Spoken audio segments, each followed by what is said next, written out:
कलयुग में किसी को भी पता नहीं है सत्य क्या है। इसलिए अनेक प्रकार के सत्संग चले हुए हैं, ये भी सत्य वो भी सत्य। यहाँ तक कह देते हैं जी सारे ही रास्ते जो है ना, कोई रास्ता ले लो, कोई लंबा है कोई छोटा है, आखिर तो मंजिल पर पहुंच जाएगा ना, यहाँ तक कहते हैं। तो भगवान कहता है सबसे ज़्यादा भाग्यशाली सारे कल्प में कौन है? अब आप बता सकते हैं सबसे ज़्यादा भाग्यशाली सारे कल्प में कौन है? अगर आप बता सकते हैं तो खाली अपना दायां हाथ उठा दो। सबसे ज़्यादा भाग्यशाली सारे कल्प में कौन है, क्यों है, वो आप जानते हैं। तो प्यारे बाबा ने हमको, क्योंकि उसके पास हर चीज़ का सत्य है, और अपने बच्चों को खेल खेल में बाबा ने वो सत्य बता दिया जो पहले तो लोग नहीं समझते थे, क्योंकि छोटा मुंह बड़ी बात वो कहते थे, रहते तो ये कलयुग में हैं, बातें सतयुग की करते हैं। लेकिन धीरे धीरे जब रंग पकड़ा तो अब सबको पता लग गया है, हर एक कहता है अगर सत्य कोई जानता है तो बाबा के बच्चे जानते हैं, सत्य पर कोई चलता है तो बाबा के बच्चे चलते हैं। सारी दुनिया, क्योंकि अब उनको दिखने लग गया। तो आप सोचिए कि जहाँ झूठ ही झूठ हो, झूठ ही झूठ हो, झूठ की अनेक वैरायटियाँ हों और लोग भटके हुए हों कि इसमें सच क्या है, वो सोचते हैं भाई इतनी वैरायटियाँ हैं, कहीं इसमें से कौन सा सत्य होगा। तो सारी जिंदगी लगा देते हैं एक झूठ से दूसरे में। ब्रह्मा बाबा खुद कहते थे मैंने 16 गुरु किए हैं, इसलिए भी ये नहीं तो ये ठीक होगा।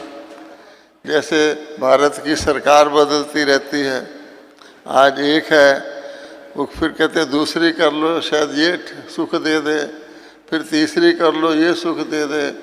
तो सीधी बात समझते ही नहीं कि भाई सुख क्या दुनिया ही दूसरी है तो सरकार क्या करेगी। इसलिए आपने मुरली सुनी, क्या बाबा ने शॉर्ट में हमको बता दिया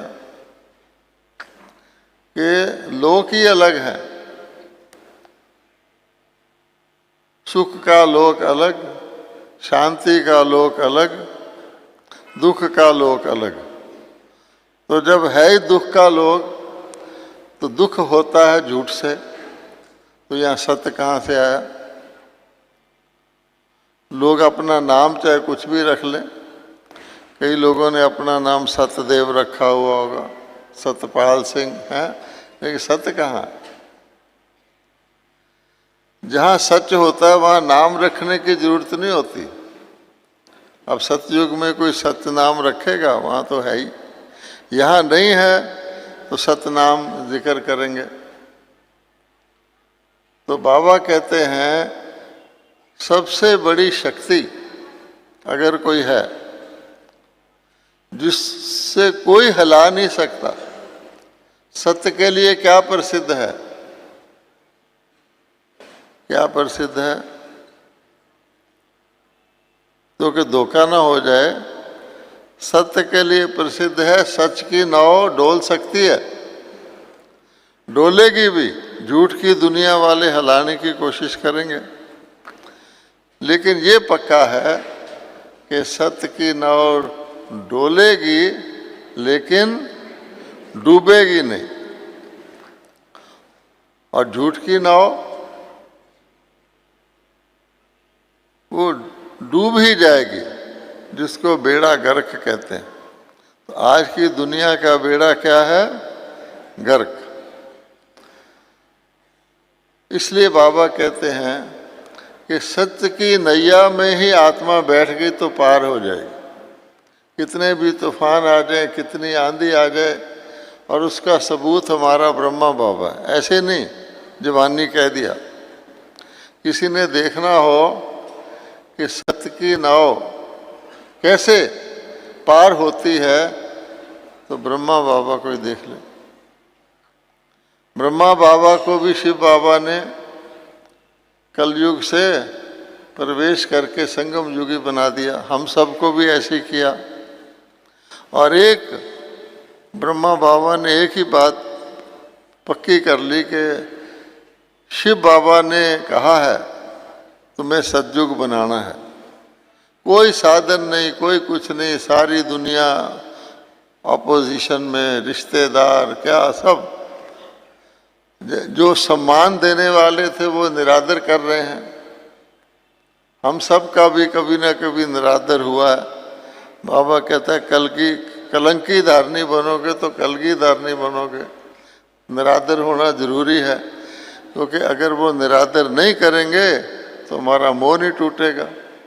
जब पता लग गया कि ये बड़े प्यार करते थे, आज क्या हुआ जो आज हमारा निरादर करने लग गए। किसी को घर से निकालने की धमकी दे रहे हैं, किसी को जायदाद से दूर करने की धमकी दे रहे हैं। ये निशानी है कि जब झूठे का गाहक सच की तरफ जाता है तो उसको दिक्कत होती है, और फिर वो बहुत लोभ भी देता और भय भी देता है। ऐसे करोगे ऐसे हो जाएगा, ऐसे करोगे ऐसे हो जाएगा। लेकिन ब्रह्मा बाबा अकेले ने, आपने ऊपर बाबा का कमरा देखा होगा, अभी तो वो कमरा डबल है, पहले इससे आधा होता था। जहाँ पर कुर्सी रखी है वहाँ दीवार होती थी। उस छोटे से कमरे में एक बैठने की गद्दी, एक बिस्तरा, खाट, एक कुर्सी, छुट्टी, उसमें बाबा ने बैठ के सत्य के आधार पर, सत्य की नाव डोली बहुत, लेकिन सत्य के आधार पर इतनी बड़ी शिव शक्ति सेना पैदा कर दी। और इस सारे विश्व में बाबा ने अपने बच्चे सेंटर बना लिए। कमाल है कि नहीं कमाल है। इसलिए कहा जाता है सत्यम शिवम सुंदरम। सबसे ज्यादा खूबसूरत चीज सत्य है। अभी भी अगर दुनिया टिकी हुई है, अभी भी, तो थोड़े बहुत सत्य है, और धीरे धीरे वो सत्य गायब हो रहा है। तो देख रहे हैं आप, बिल्कुल डूबने को आ गई है। इसलिए अब बाबा कहते हैं सत्य का प्रेम से बहुत गहरा कनेक्शन है।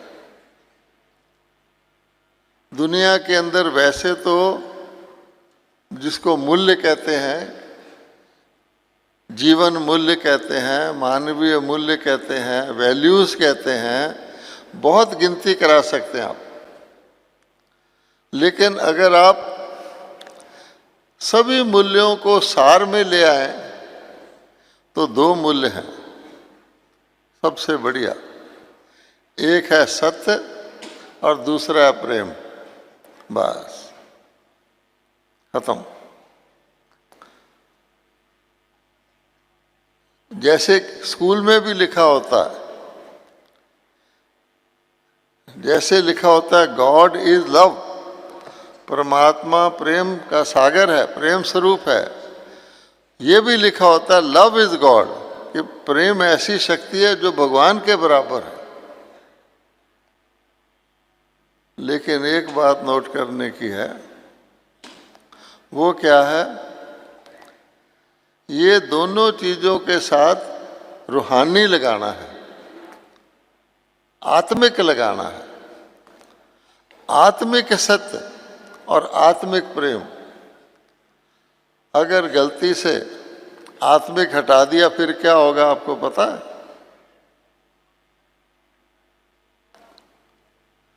जितने दुनिया के लोग हैं, प्रेम इतनी ऊंची चीज है लेकिन वो क्या कहते हैं, फॉल इन लव। आपने सुना है फॉल इन लव? जिन्होंने सुना है फॉल इन लव वो हाथ उठाओ। किसी ने राइज इन लव सुना कभी? आप सोचो, इतनी शानदार, इतनी ऊंची शक्ति प्रेम की जो जोड़ती है, जिसके लिए कहते हैं प्रेम व्यक्ति को मेहनत से मुक्त कर देता है, प्रेम के लिए व्यक्ति त्याग कर देता है। एक माता छोटे बच्चे के लिए सारी रात जागती है, उसको पता ही नहीं लगता। वो प्रेम फॉल इन लव क्यों? उसके साथ रूहानी हटा दिया। तो अगर आपने आज के विषय को जीवन में लाना है, पूरा ला तो रहे ही हैं, कभी कभी राइज फॉल दोनों हो जाता। इसलिए राइज इन लव तो साथ रूहानी जोड़ लीजिए। प्रेम का सागर परमात्मा कहाँ रहता है? ऊंचे से ऊंचा भगवान है या कोई उसके लिए नीचा कहेगा? क्यों ऊंचे से ऊंचा है? तो हम आत्मा रूप से जिस चीज से कनेक्ट होंगे वो ऊंची चली जाएगी, हम भी ऊंचे चले जाएंगे। तो सिर्फ ब्रह्मा कुमार कुमारियां राइज इन लव है, बाकी सारी दुनिया फॉल इन लव है। ताली बजाओ।